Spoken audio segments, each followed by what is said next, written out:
This is the wind now. Wow. It's just the wind. It now.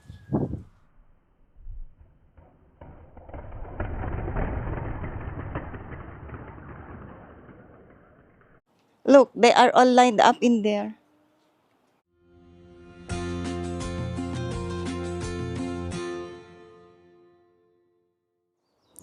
And on this part, we get two flowers. Oh, what's this? After the flower opened, it fell, so it will not turn into fruit yet. Wow. I think we need bees to pollinate the flowers. Look, guys, they look good, but then no fruit, no prospect yet. Where are the bees? Can you please come here and pollinate our flowers, pumpkin? Okay, so I'm done watering the plants and I see something in here. Oops. Are you familiar with this plant, guys? Look at the flower. Oh, very nice. I have, I think, four of these so I can make a tea. Oh, there, guys. One more there. This one. Hmm. Ayan, I have two already. And then one more in here. Super windy today. Oh, there. Ang ganda niya. I have another plant in here. And look. Ayan siya. Very beautiful.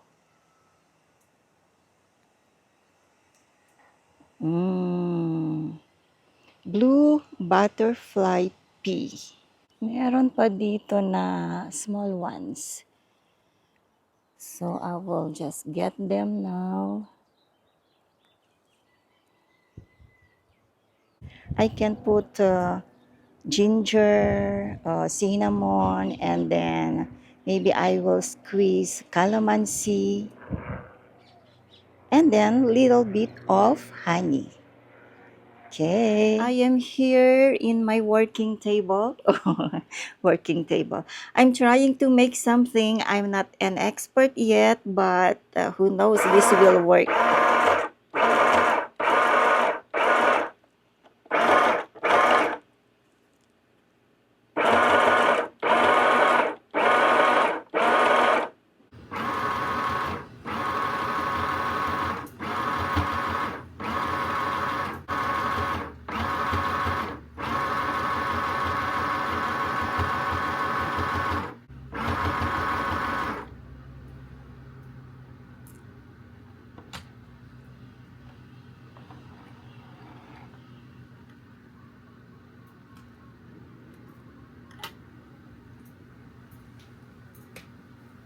Ayan. Okay na naman yung one edge niya.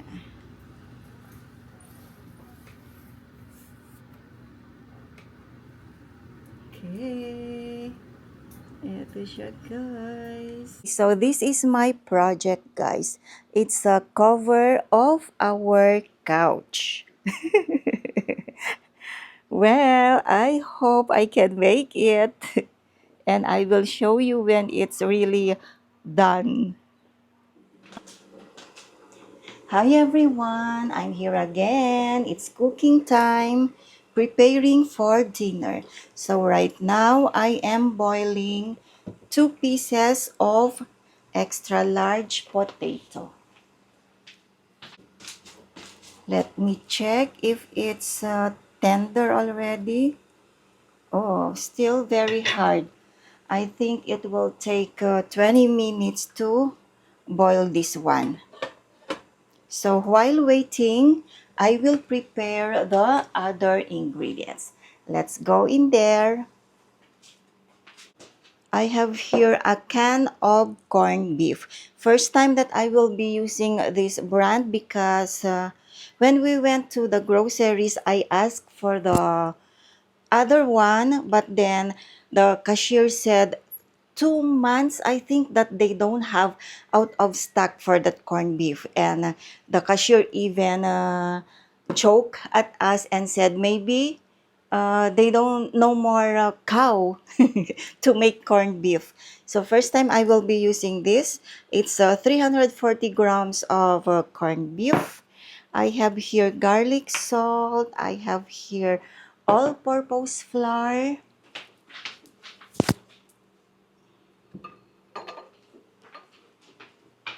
Oops, and I will be needing 3 pieces of large egg. Or sa atin in Philippines, itlog. I also have here a small onion and carrot. Okay, so I will go out in the yard and pick some green onion leaves. Kaya tara na, guys. Huh, very hot but windy.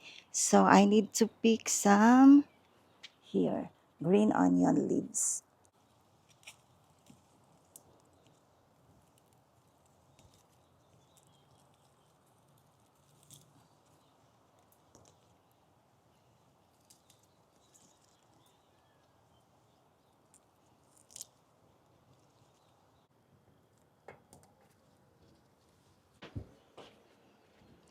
Okay, so I have few pieces of the green onion leaves. Tara na, guys, continue cooking. So while boiling the potato, because that will take a long time, I will mix first the mac salad. So the cooked elbow macaroni, I will transfer in my mixing bowl.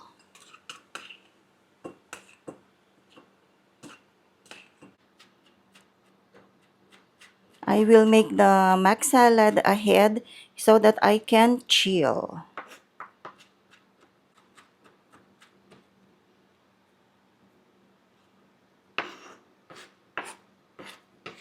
Okay, so I'm done with the onion. So I will add the minced onion.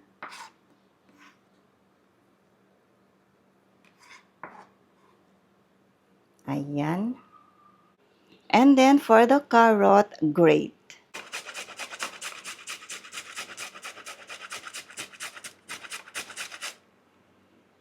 Okay, so eto na siya. And then I will add the mayo. Ayan siya. Okay. So now I will mix.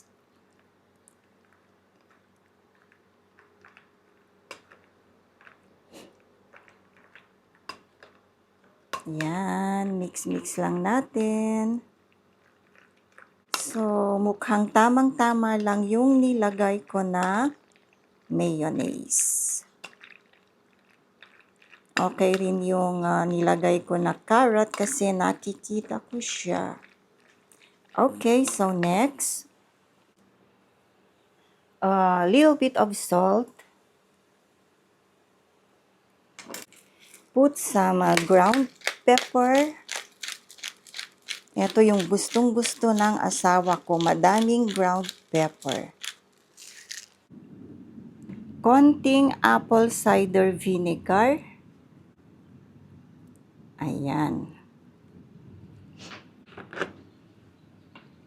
Okay, mix again.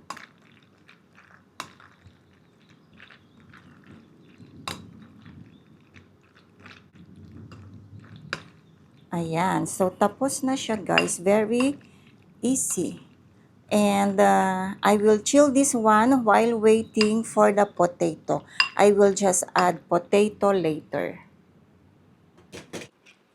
Iko-cover ko muna yung mac salad at i-chill. Tamang-tama. It will be good when it's dinner time. I'm done with the side dish, so time to prepare the other ingredients for the main dish. By the way, guys, I will be making corned beef hash patties. So, let's start. For the green onion leaves, just cut the usual way. Hiwa-hiwain lang natin. For a change, instead of using ground beef, use corned beef. Ayan. Try nyo din to guys. Masarap siya.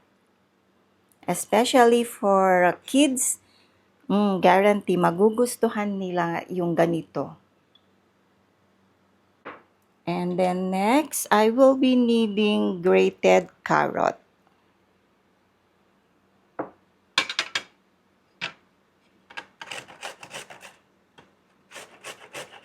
Mapapalaban ako nito guys. Mahirap mag-grate. I'm just using the smallest hole in the grater.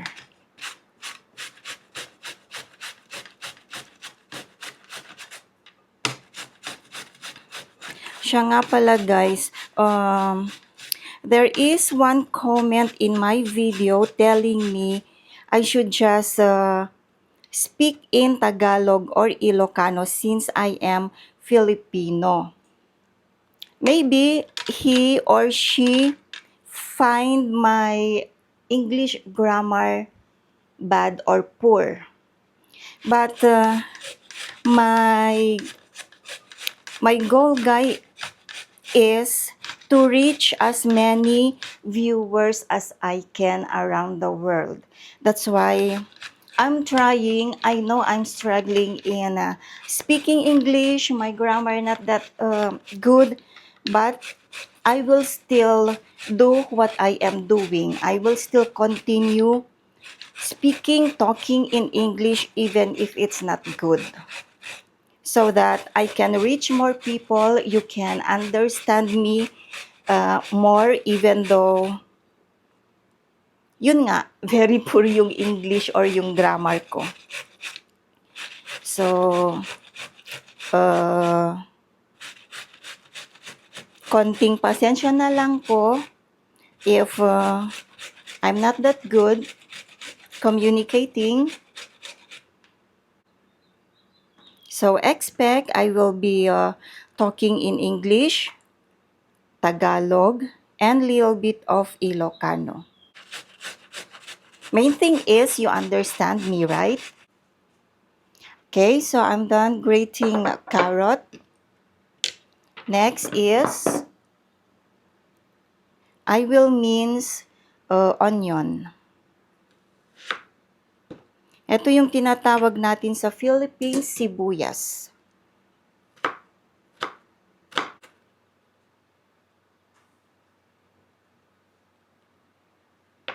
Okay guys, so I'm done mincing the onion or sibuyas. So the potato is tender. I remove the skin.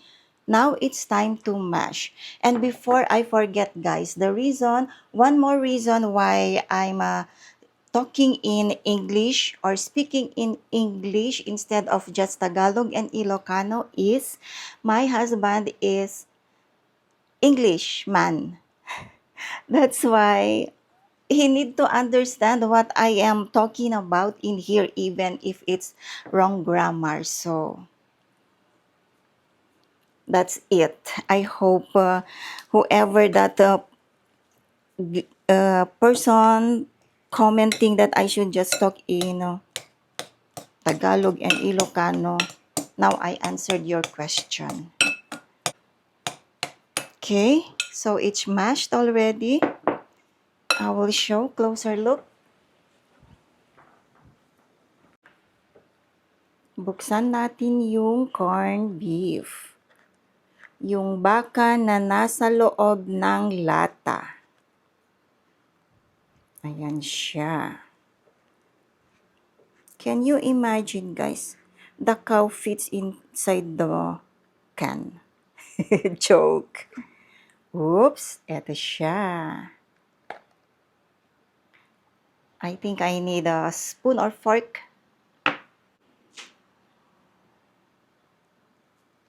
Ayan, lagay na natin.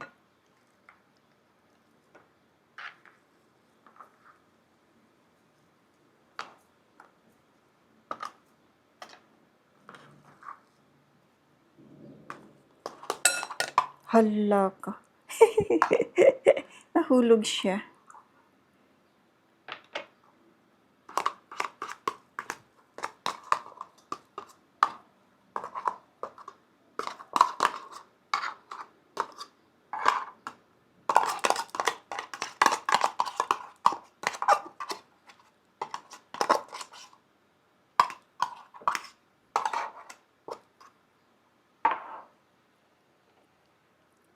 Kunin natin, meron pang konti dyan. Sayang. Okay. So next, add natin yung all-purpose flour. And then, the minced onion, yung green onion leaves, at saka yung grated, joke, grated carrot. This is garlic salt. Let's also add ground pepper.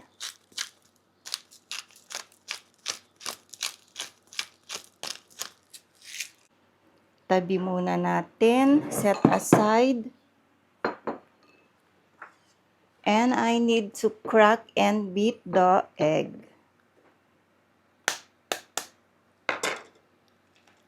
So I have here 3 pieces raw.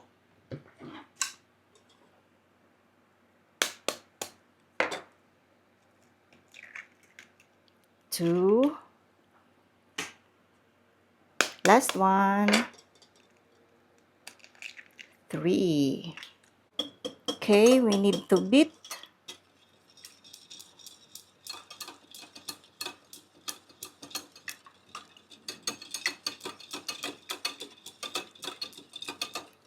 Lightly beat lang naman siya. Hop. Let's get the mixture. Ayan. And add the egg.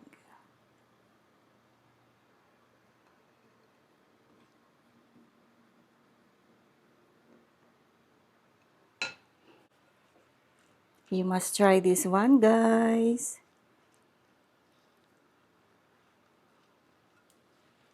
Carefully mix lang natin.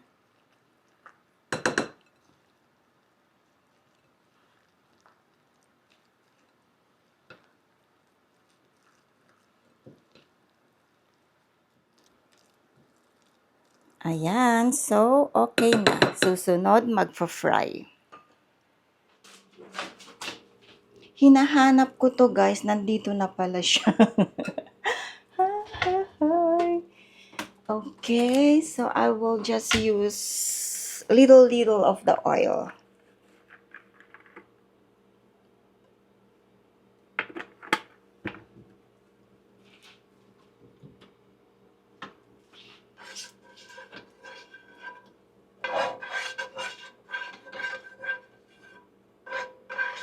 Hindi kailangan ng madaming oil.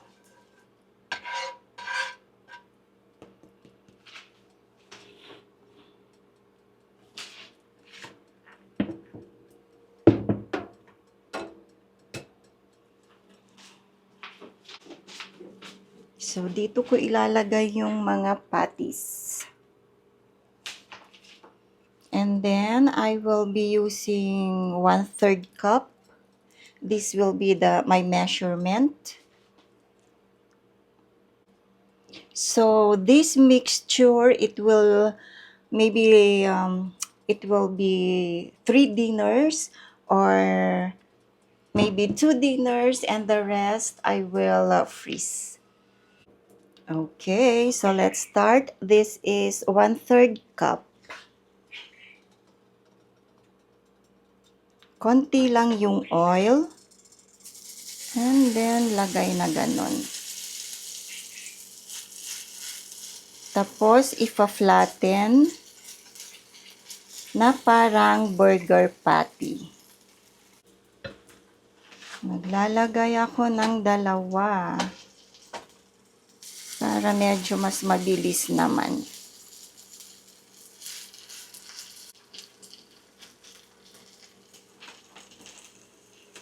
Okay, so I will just wait until the side is brownish and then I will flip. So, eto yung corned beef patty. Ayan siya guys, 'di ba? Mukhang masarap. Look delicious.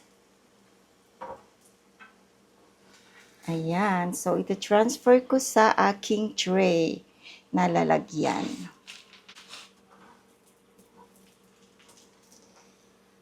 Ayan. Move lang natin yung oil.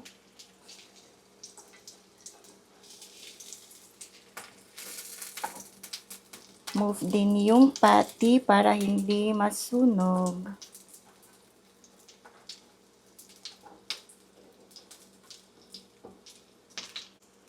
Ang pinaka-challenging dito yung pag-flip. Ayan. Flip. Oh, ganun siya guys.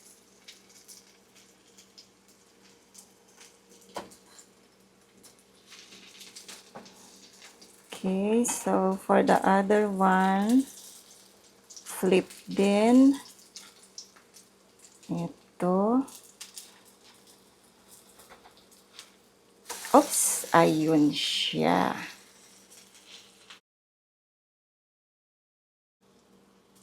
Another one. So, I see you guys later kasi madami-dami pa itong i-fry ko. See you later.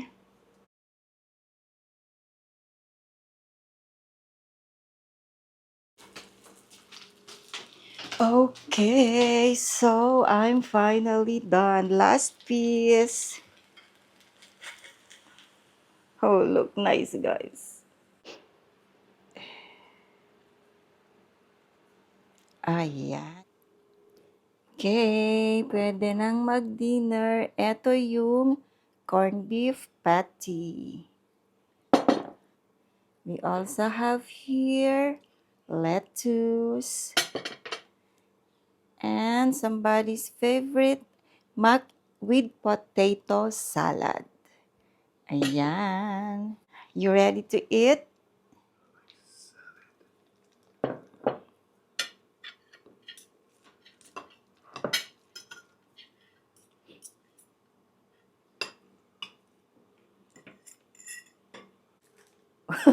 That's a lot of ground pepper. Favorite. Okay, guys, let's eat. Delicious. Naimas mangan tayo.